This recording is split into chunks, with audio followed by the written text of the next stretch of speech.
let me put things into perspective for our American friends. Is that whole Sandusky thing in Penn State happened up here in Canada more than 20 years ago with a man by the name of Graham James. Graham James was a junior hockey coach, coached the likes of Theo Fleury, I think it's Todd Holt, who's Theo Fleury's cousin, and Sheldon Kennedy.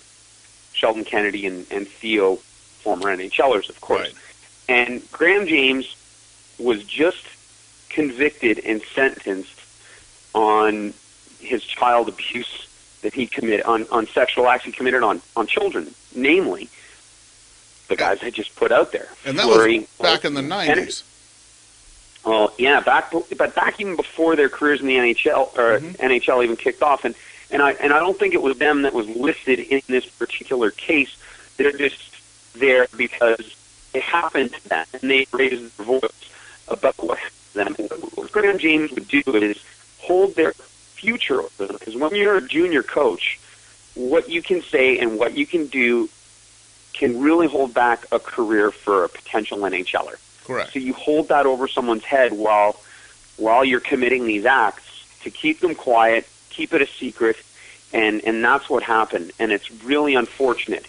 And what just happened is quite possibly the biggest miscarriage of justice that most Canadians and any right-thinking moral person could think of, is that the innocence of children here have been violated, yet he is only getting a maximum 2-year sentence. He could be on day parole after 6 months. This is for violating children. Yeah. Children. Lesser drug offenses. And I'm not trying to make a whole statement on drugs here, but lesser drug-related offenses get 10-year prison sentences. And I'm talking about up here in Canada. I'm not touching on the States even. Can you believe that someone who has violated the innocence of a child gets a 2-year sentence and could possibly be out in 6 months? Now, the judge, who I have no idea where her moral compass is aimed at, because it certainly has no magnetic pull on Earth, is saying he's been humiliated for the last several years while he's been out of country. He was in Mexico and Spain. He hasn't reoffended in the last 20 years. Well, lady, he hasn't been in Canada for so many years. He might have offended in Mexico. He might have offended in Spain. He might have done the same thing while outside this country. And yet she says he's been humiliated enough. Humiliated? I'm sorry. There are athletes who had to endure sexual molestation by someone they should have been able to trust. And this lady has the gall to sit on her chair as a judge and say he's been humiliated? The lifetime of baggage that anyone who has experienced any kind of sexual molestation is nothing compared to what this guy's humiliation has been. And I don't care that he returned his Hockey News Plaque of the Year, Man of the Year. I don't care about that. I care about the victims here, and there is no regard for them, and that makes me sick. It turns my stomach at the result of this case. And I hate being serious, Charles. You know that. But when something like this happens, and this affects everyone in the world of hockey, I don't care where you are. This guy was coaching hockey in Spain and in Mexico. There are kids in the U.S. that I am sure, as the grass is green and brown when it's not summer, that this happens on more than just Graham James's level. This happens everywhere, in every sport, in every place where there is a person who has trust over children. And this is the message that's being sent.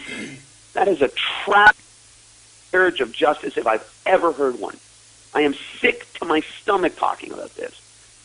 Sick. Yeah, absolutely. And that's one of the problems when you have these, when you have someone who has, when the judge talks about humiliation, all she's really talking about is the fall of his reputation as what he was.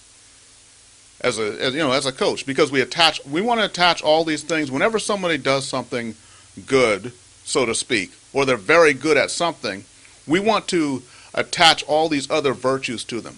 Like they're a great coach, therefore they're also this, that, and the other, and they're also another paragon of virtue somehow. And that whole thing came crumbling down. So his reputation is what suffered. Now, this just reminds me though, a quote from the great John Wooden, who coached the UCLA basketball team back in the 70s. But he said, "Be more concerned with your character than your reputation, because your character is what you really are. Your reputation is merely what other people think you are." That's words to live by right there. Yeah. That's, wow.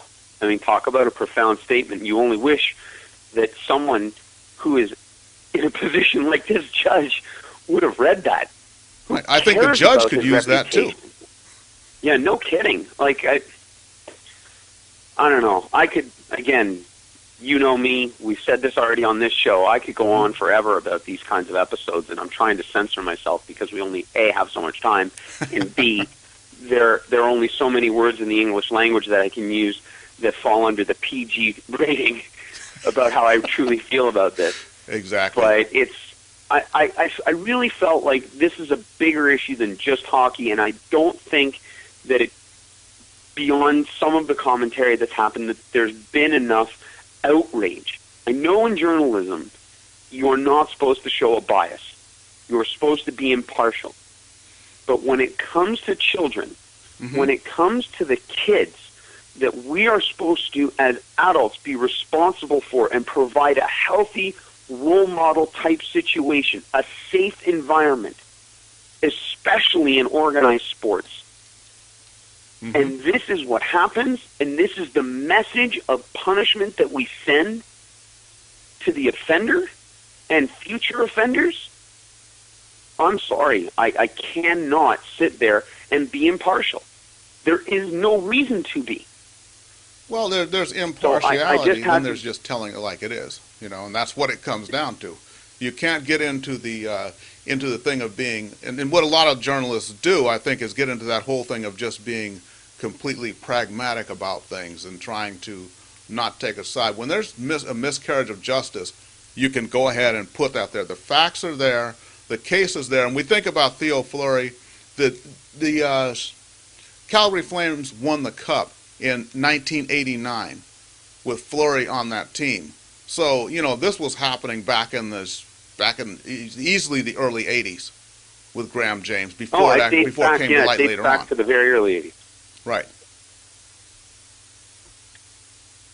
So, anyhow, that's my take on this whole Graham James thing, and I'm glad you let me have a little bit of a platform on it, because a lot of Canadians feel outrage, and if I can help be that voice and get it out there even a little bit more, then I'd be happy to be that megahorn for anybody who's this peeved about what happened.